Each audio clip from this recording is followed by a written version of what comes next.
Raymond Quayle sinh ngày 24 tháng 5 năm 1937 trong một gia đình kiểu mẫu ở Paris.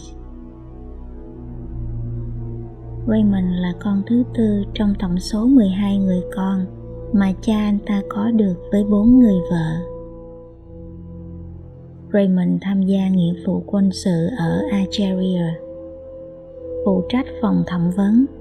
Tất cả những gì anh ta phải làm là tra tấn tù nhân. Raymond phải nhập viện điều trị chứng rối loạn tâm lý sau khi xuất ngũ và bị buộc phải trình diện với bác sĩ tâm thần nhiều lần sau khi đã ra viện.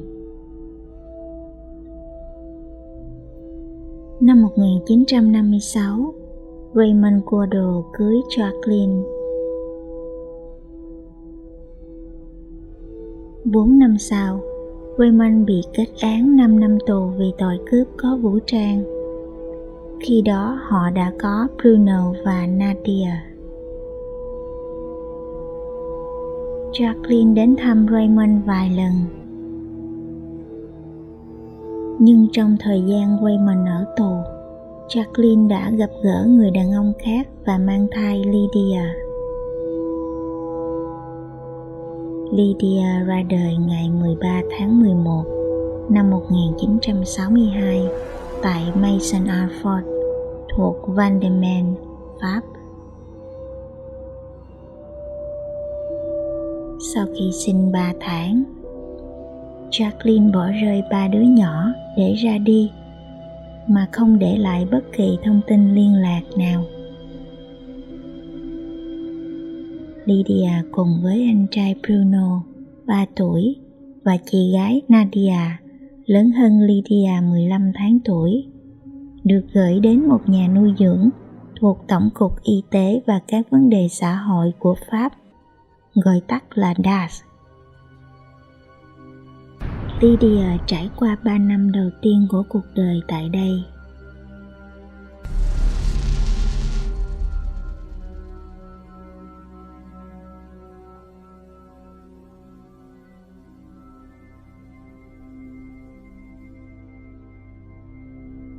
Raymond ra tù năm 1965.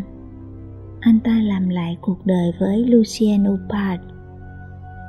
Bọn họ thường ghé thăm 3 đứa trẻ. Một ngày nọ, năm 1965, Raymond muốn chuyển đến quận Beauvais ở Meuse. Anh ta mang Lydia, Bruno và Nadia theo cùng. Lucien cũng dọn vào ở chung với họ. Lucien tự xưng mình là mẹ, nhưng Lydia biết bà ta không phải là mẹ ruột của mình.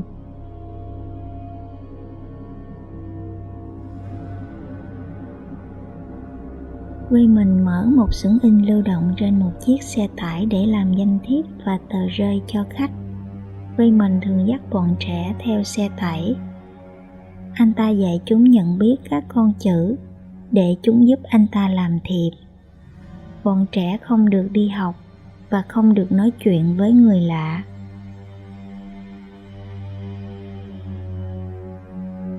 Một tối của năm 1970, Lydia không muốn đi tắm. Lucien liền xả đầy một bồn nước nóng sôi, rồi cởi quần áo cô bé và ném cô vào trong đó. Để làm tổn thương cô bé, bà ta còn dùng bàn chải cứng chà sát vào người cô, khiến cô phải thét lên rất đau đớn.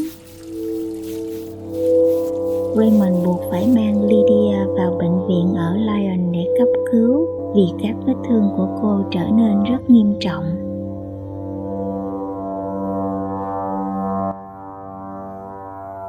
Tại bệnh viện, Lydia được chẩn đoán là bị bỏng cấp độ 3, 80%. Raymond nói đó là tai nạn. Lydia phải nằm viện ở Meuse và trải qua rất nhiều ca ghép da. Sau 3 tháng ở bệnh viện, Raymond nói với các bác sĩ rằng anh ta có thể tự mình chăm sóc con gái và mong muốn đưa con bé về nhà. Khi ấy, Lydia gần như không thể bước đi được, và đó là lúc Raymond bắt đầu chạm vào cô. Anh ta là người duy nhất lau rửa, chăm sóc, thay băng gạc cho cô tại nhà. Anh ta chạm vào mọi nơi trên cơ thể cô. Một ngày nọ, Raymond muốn sử dụng khuyết tật của con gái để kiếm tiền. Anh ta mang máy ảnh vào phòng để chụp vết thương của cô bé. Không dừng lại, anh ta đã cưỡng bức luôn Lydia. Từ lúc đó, cô bé bị buộc phải trở thành nô lệ tình dục của anh ta. Để Lydia không thể phản kháng lại, sau này Raymond bắt cô nuốt rượu hoặc bông gòn tẩm ete trước khi cưỡng hiếp cô.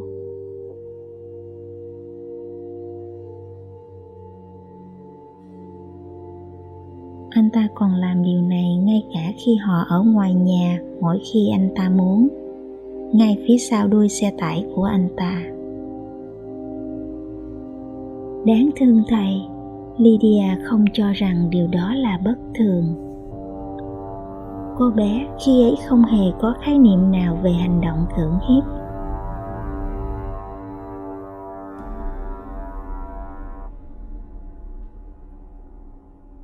Dần dần, Raymond trở nên tàn nhẫn và bạo lực. Anh ta bắt đầu cô lập các con trong phòng riêng của chúng. Anh ta thậm chí còn khoan lỗ ở mỗi phòng để theo dõi chúng. Và nếu Raymond nhìn thấy điều gì đó mà anh ta không thích, anh ta sẽ giận dữ lao vào phòng và đánh đập các con. Có lần, Lucien bảo rằng bọn trẻ không nghe lời. Raymond đã đánh các con của mình bằng búa. Lucien cũng thỉnh thoảng quan sát các lần cưỡng hiếp và đánh đập qua các lỗ này.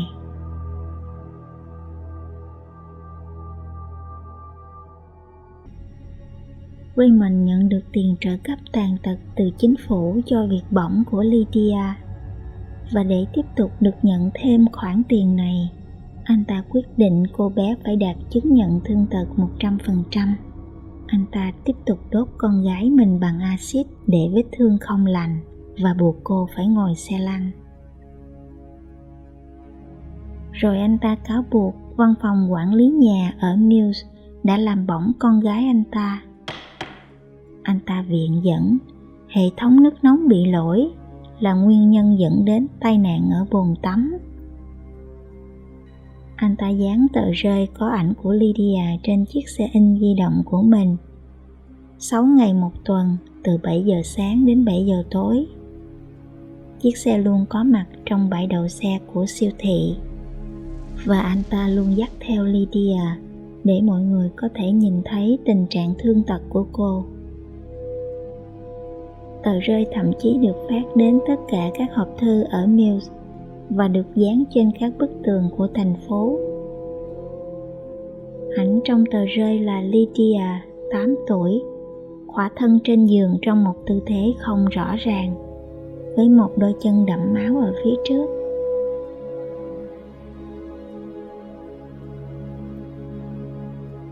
Có những lúc, Lydia bị bỏng nặng đến mức cô phải rên la rất to trong đau đớn, đến nỗi hàng xóm phải gửi đơn tố cáo. Và thế là năm 1975, cả nhà buộc phải rời khỏi khu đó và chuyển đến Cologne. Raymond mua một trang trại ở Abandon Cologne, trong một ngôi làng hẻo lánh có 400 cư dân. Để tu sửa trang trại, anh ta không thuê ai mà buộc Lydia 9 tuổi, Bruno 12 tuổi và Nadia 11 tuổi phải làm việc cả ngày lẫn đêm như nô lệ.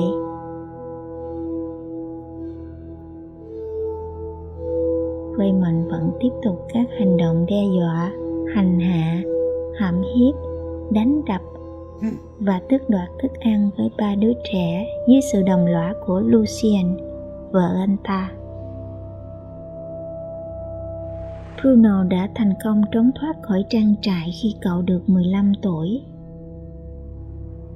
cậu chạy đến đồn cảnh sát để tố cáo cha và mẹ kế. Cậu cũng báo với cảnh sát rằng các em gái của mình cũng bị đánh đập, nhưng cậu không nói gì về hành động cưỡng hiếp. Các nhân viên xã hội đã đến để điều tra. Họ không phát hiện ra điều gì.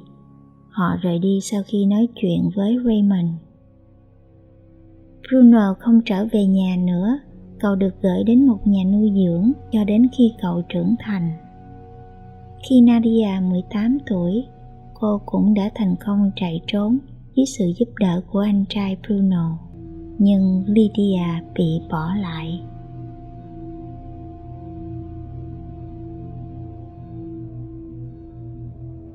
Từ đó, một mình cô buộc phải thỏa mãn mọi ham muốn đồi bại của Raymond. Mỗi ngày và vài lần một ngày, Lydia bị đánh đập và hãm hiếp bởi cha cô.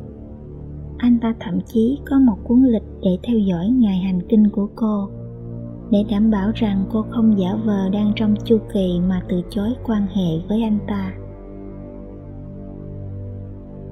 Lydia đã nhiều lần trốn thoát, nhưng cô nhanh chóng bị cảnh sát bắt lại.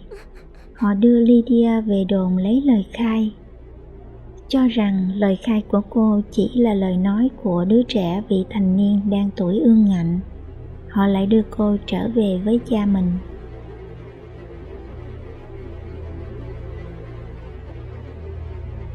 Cứ mỗi lần như thế, Raymond lại đốt Lydia bằng cách đổ axit vào bụng và chân cô.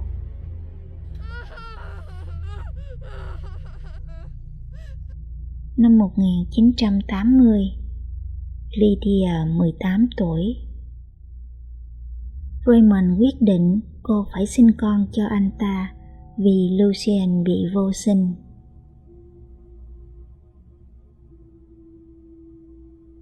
Lúc này Lydia mới biết người cha hợp pháp của cô cũng không phải là cha ruột thực sự của cô. Raymond chở Lydia sinh con đầu lòng trong bệnh viện phụ sản ở Paris, nơi mà không ai biết về họ.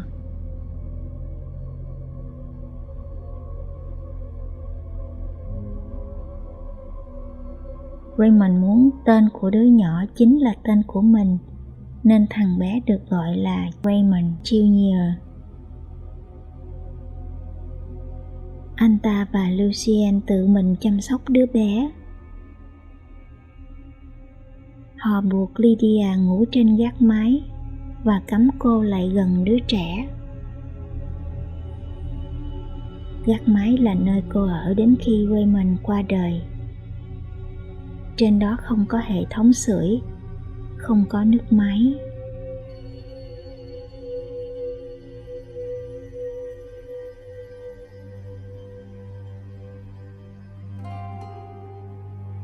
Sau sinh vài tháng, Lydia lại bỏ trốn, nhưng nhanh chóng bị Raymond bắt được. Để trừng phạt, anh ta nhốt cô lại, rồi nhiều lần một ngày anh ta cưỡng hiếp, đánh đập, thậm chí cắt khẩu phần ăn của cô.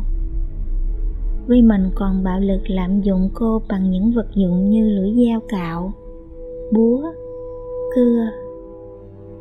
Anh ta đặt chúng vào âm đạo hoặc hậu môn của cô.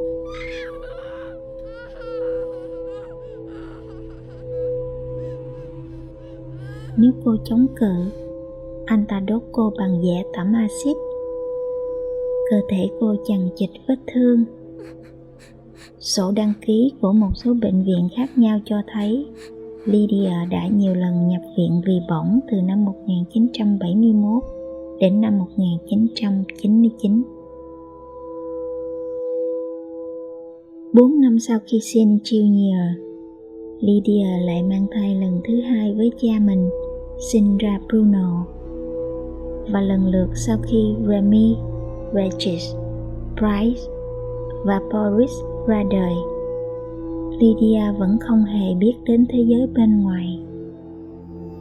Cô hoàn toàn bị mắc kẹt với Raymond và chỉ biết có mỗi anh ta. Raymond luôn có mặt trong tất cả các lần cô sinh nở. Lydia không được coi là mẹ của những đứa trẻ. Cô không được phép nói chuyện với chúng hoặc chơi với chúng, và ngược lại, bọn trẻ cũng không được giao tiếp với cô. Họ không được tiếp cận nhau khi không có sự đồng ý của Raymond và Lucien. Năm 1996, Lydia đã nộp đơn khiếu nại về những cuộc hãm hiếp và tra tấn mà cô phải chịu đựng từ thời thơ ấu. Nhưng khiếu nại của cô không bao giờ được điều tra. Đối mặt với sự im lặng này, Lydia cuối cùng chọn từ bỏ.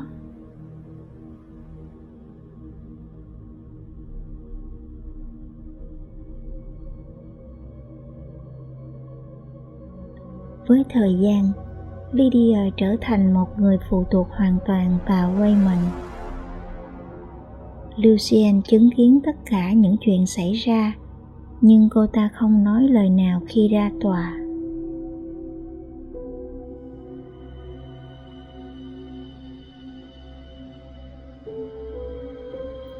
Năm 1999, Raymond Cordell, 62 tuổi, chết vì trụy tim. Một tuần sau lần cuối cùng anh ta cưỡng hiếp con gái.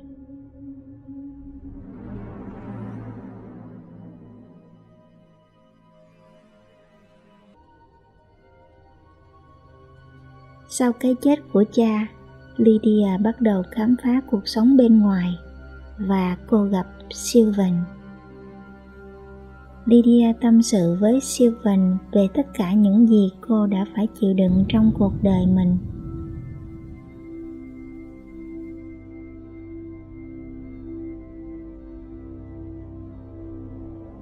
Sylvan đã đề nghị Lydia kiện Lucien, người mẹ kế.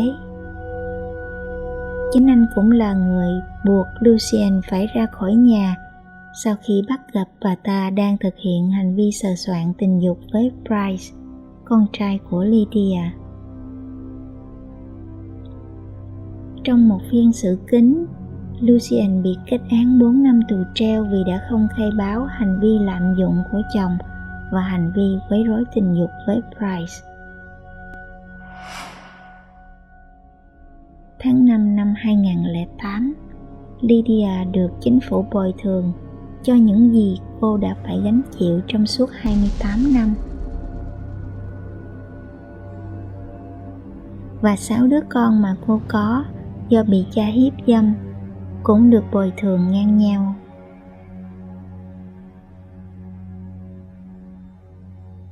Với sự giúp đỡ của Sylvan, Lydia và các con dần dần biết yêu thương nhau. Sylvan dạy cô tin tưởng người khác, thể hiện tình cảm và chăm sóc bản thân. Cô bắt đầu học đọc, học viết.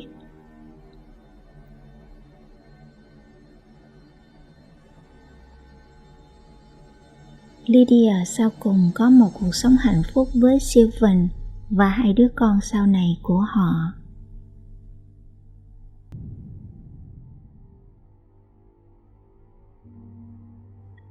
Theo các nhà phân tích, sự kính tiếng của Lucien suốt bao năm có thể bắt nguồn từ một thỏa thuận ngầm của bà ta với Raymond.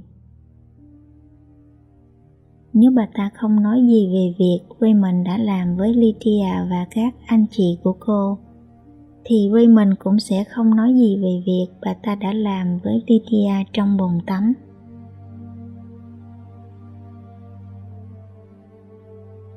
Một phần nữa có lẽ vì bà ta cũng e sợ Raymond.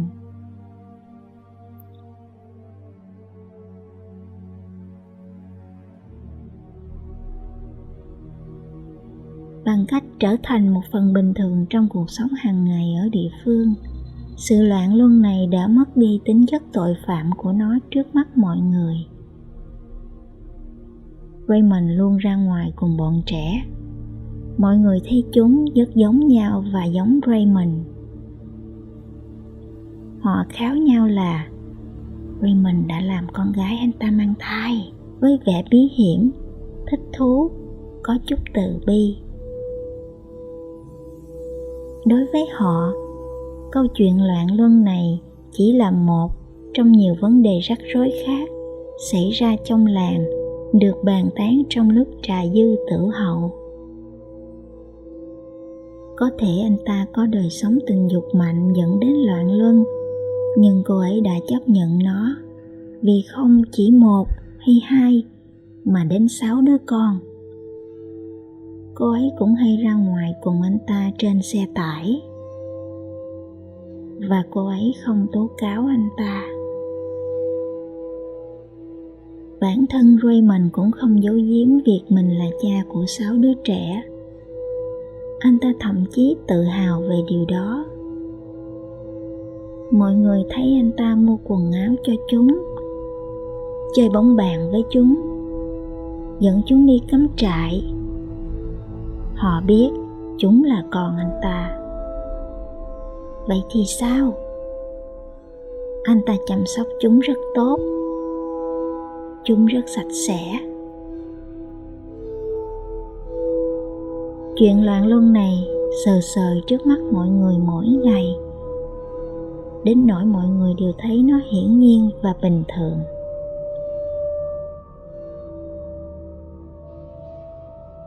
Đối với Lydia, Raymond đã biến cô thành một nô lệ cả về thể xác lẫn tinh thần, cách ly cô hoàn toàn với xã hội để cô mất dần đi khả năng chống cự và thích ứng với bên ngoài. Anh ta gieo vào đầu Lydia ý nghĩ rằng chỉ có anh ta là người có thể chăm sóc cô, là chỗ dựa duy nhất và hoàn toàn của cô. Anh ta đánh và hành hạ cô chỉ vì cô không ngoan. Nếu cô ngoan, anh ta sẽ chăm sóc và vuốt ve cô.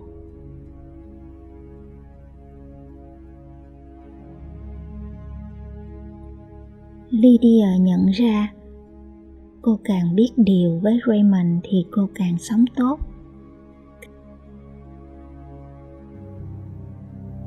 Đến một ngày, cô hoàn toàn sợ hãi khi nghĩ đến cảnh mình phải sống một mình bên ngoài mà không có Raymond.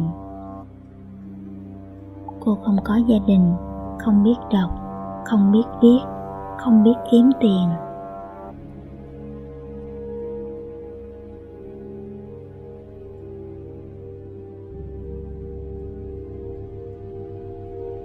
Trong suốt 28 năm, gia đình duy nhất của cô là cha cô mà không phải các con.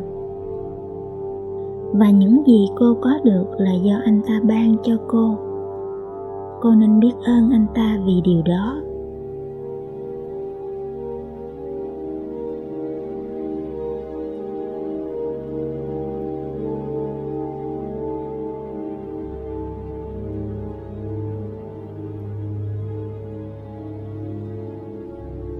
Bằng một giọng nhỏ nhẹ, Lydia tâm sự: